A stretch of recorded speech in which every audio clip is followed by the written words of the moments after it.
Hello friends, welcome to my channel. आज की इस वीडियो में हम दक्षिणी शैली के बारे में पढ़ेंगे। इसका टाइम पीरियड जो है 1600 से लेकर 1900 ईस्वी तक रहा है। आइए अब हम इसे क्वेश्चन के माध्यम से जानेंगे। दक्षिणी शैली मुख्य रूप से किससे संबंधित है? तो जो दक्षिणी शैली है वो मुख्य रूप से दक्षिण के मुस्लिम साम्राज्य से संबंधित है।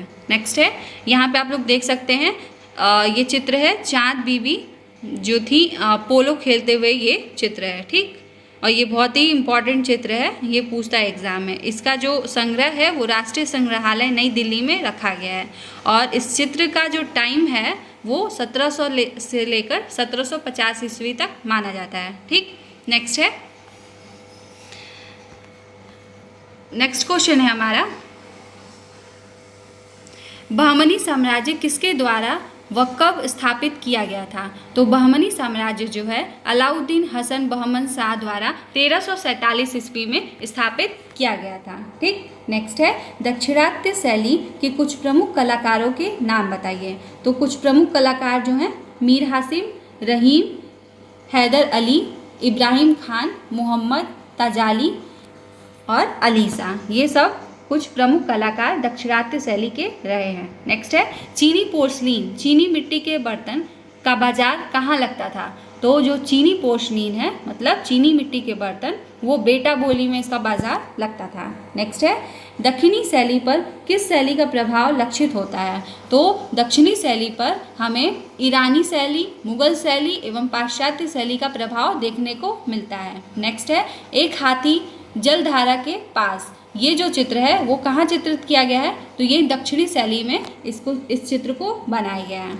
अब नेक्स्ट है, यहाँ पे हम लोग टॉपिक वाइज अब देखेंगे।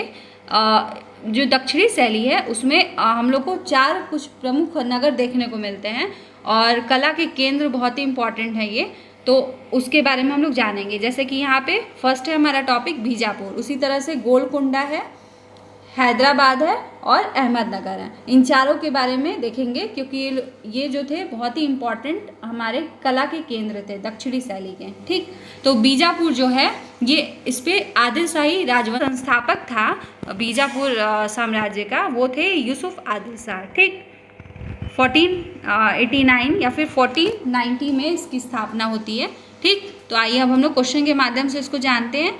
बीजापुर राज्य की स्थापना 1490 ईस्वी में किसने की थी? तो बीजापुर राज्य की स्थापना जो है यूसुफ आदिल शाह ने की थी। नेक्स्ट है, यहाँ पे आप लोग देख सकते हैं इब्राहिम आदिल शाह द्वितीय का सभी चित्र है, मतलब पोर्ट्रेट चित्र यहाँ पे चित्रित किया गया है। नेक्स्ट है, आदिल शाह वंश की स्थापना किसने की थी? तो आदिल शाह वंश की स्थापना 1490 ईस्वी में यूसुफ आदिल शाह ने की थी। नेक्स्ट है, बीजापुर का प्राचीन नाम था?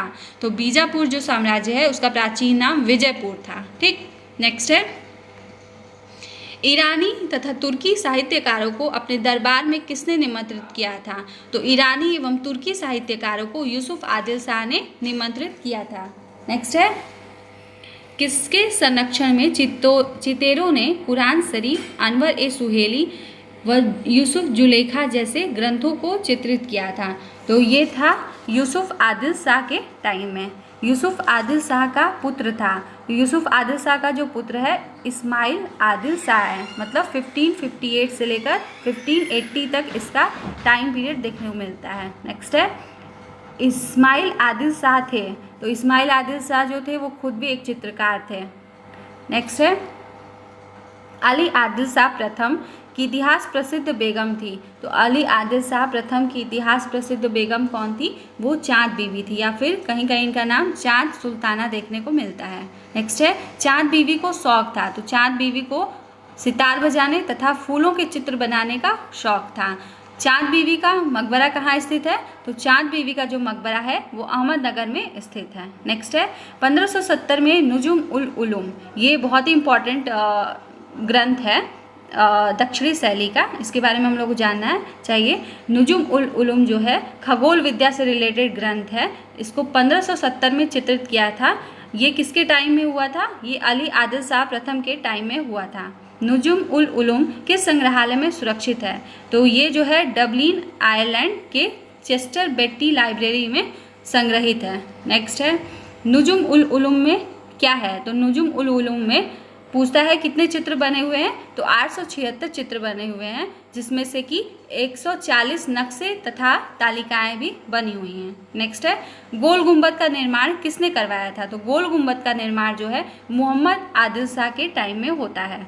जो गोल गुंबद है उसकी जो ऊंचाई है वो 167 फीट मापी गई है। ठीक, गोल गुंबद क्या है? तो गोल गुंबद जो है बीजापुर के सुल्तान मोहम्मद आदिल शाह का मकबरा है वो। ठीक, गोल गुंबद का निर्माण किसने करवाया था? तो ये फारसी वास्तुकार थे दाबुल के याकूत।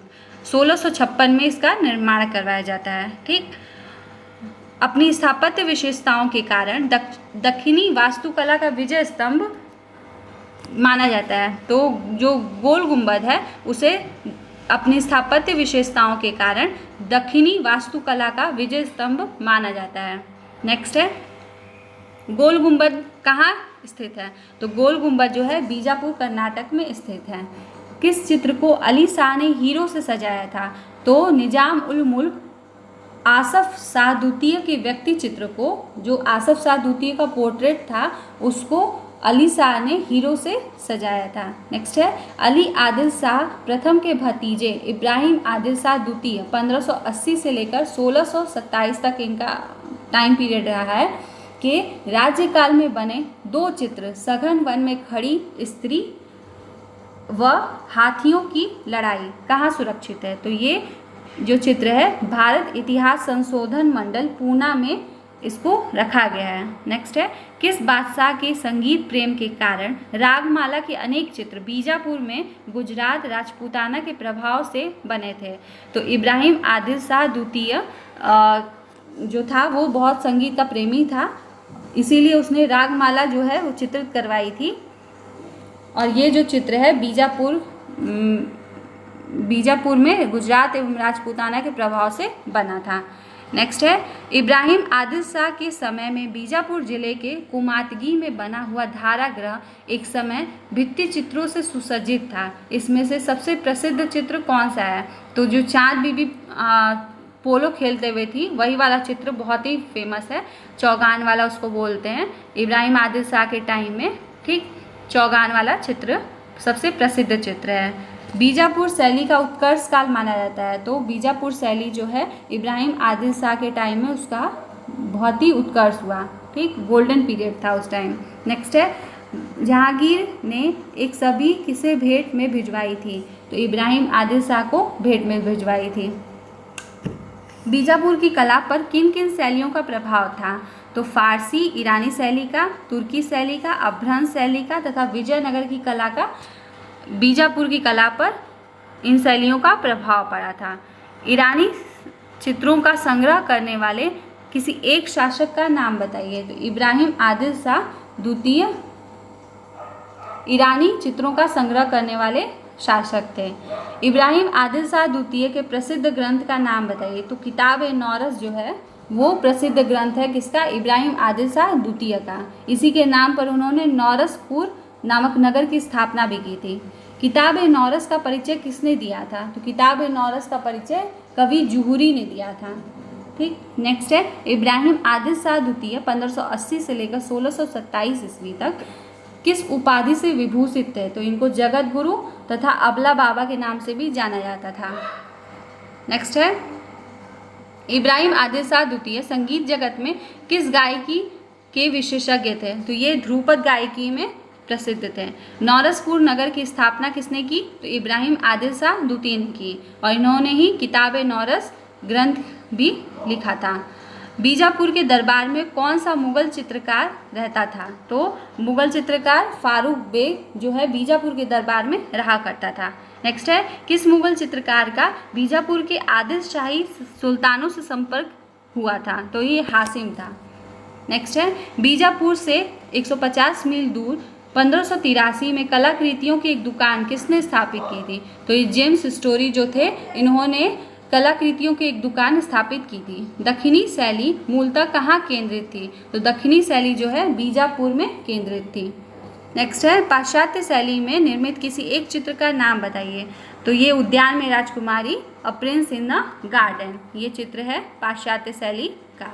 नेक्स्ट है, बीजापुर शैली का उत्कृष्ट चित्र मैना एवं मैना और स्त्री अथवा योगिनी 1605 में बनी है। ये कहाँ सुरक्षित है? तो ये भी जो है आयरलैंड डबलिन के चेस्टर बेट्टी पुस्तकालय में सुरक्षित है। नेक्स्ट है लघु चित्र, धारा के पास बैठी योगिनी कहाँ दर्शाया गया है? तो ये बीजापुर में ही दर्शाया गया है। नेक्स्ट है बीजापुर के विशाल दुर्ग, संत मजला महल, गोल गुंबद आदि के विशाल भवनों में स्थापत्य का उत्तम समन्वय दिखाई देता है। तो इसमें जो है हिंदू मुस्लिम का उत्तम समन्वय दिखाई पड़ता है। Thank you.